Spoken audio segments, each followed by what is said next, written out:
তোকে একটা প্রশ্ন করব, উত্তর দিতে পারবি? কেন পারবো না? এই বান্টু উত্তর জানে না এমন প্রশ্নই এখনো তৈরি হয়নি। অত ডায়লগ দিতে হবে না। যদি এই প্রশ্নের উত্তর দিতে পারিস তাহলে তোর কালকে টিফিনের খরচ আমার। ওকে, প্রশ্ন বল, প্রশ্ন বল। ছোট হাতের এবিসিডি বড় হাতের এবিসিডির থেকে কতটা ছোট? হ্যাঁ? No, no, no, no. কি হ্যাঁ? এবার বল, সব প্রশ্নের নাকি উত্তর জানিস? বেরিয়ে গেল হাওয়া। Good morning sir. Morning morning. সবাই বাড়িতে পড়াশোনা করছিস তো? হ্যাঁ স্যার। স্যার, আমি তো কাল রাতে পড়তে পড়তে খাওয়ার কথাই ভুলে গেছিলাম। তাই নাকি? বিরাট ব্যাপার তো। তাহলে প্রথম প্রশ্ন তোকেই করি, দেখি কালকে কিরকম পড়াশোনা করেছিস। এই কেলো করলো, ডায়লগ দিতে গিয়ে তো আরো ফেসে গেলাম। কিরে গজা, কিছু বলছিস? কই না তো স্যার।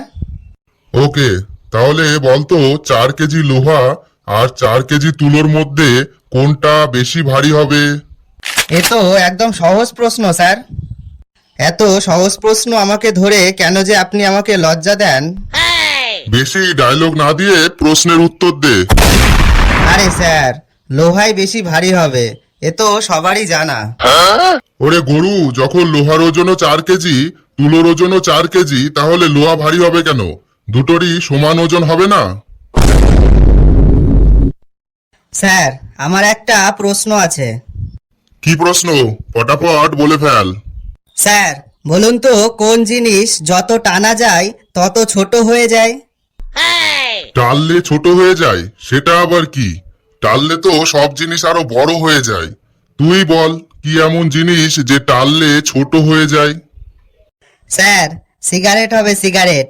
ওটা যত টানা যায় তত ছোট হয়ে যায়। আর যত সব ফালতু প্রশ্ন।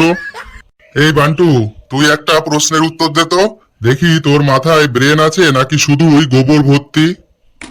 কি যে বলেন স্যার, আমার মতো এত ব্রাইট স্টুডেন্ট আপনি এই স্কুলে আর একটাও পাবেন না। আপনি শুধু প্রশ্নটা করুন, দেখুন কিভাবে ফটাফট উত্তর দিয়ে দিচ্ছি। তোরা সব ডায়লগের দিক থেকে ঠিক আছিস। ঠিক আছে, বল, দুধের রং সাদা হয় কেন? আরে স্যার, এ তো একদমই সহজ প্রশ্ন।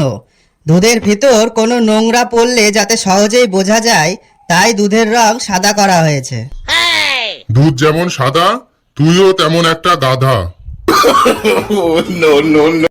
ওরে গাধা, দুধের ভিতর ক্যাসেন থাকে প্রচুর পরিমাণে। এই ক্যাসেনের জন্যই দুধের রং সাদা হয়। মনে থাকবে সবার, দুধের রং সাদা হয় কেন? হ্যাঁ স্যার। আরে স্যার, আপনি আমায় প্রশ্ন করেন। আমার ব্রেন খুবই শার্প, ওদের মতন গোবর ভর্তি না। আচ্ছা ঠিক আছে, চল দেখি কেমন শার্প তোর ব্রেন।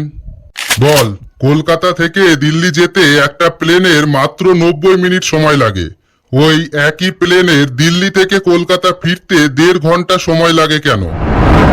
স্যার, ফেরার সময় মনে হয় প্লেনে তেল শেষ হয়ে গেছিল, তাই তেল ভরতে গিয়ে দেরি হয়ে গেছিল। এই নাকি তোর শার্প ব্রেন? তোর মাথায় তো ওদের থেকেও বেশি গোবর ভর্তি। বল বল, যেতে 90 মিনিট আর আসতে 1.5 ঘন্টা লাগে কেন?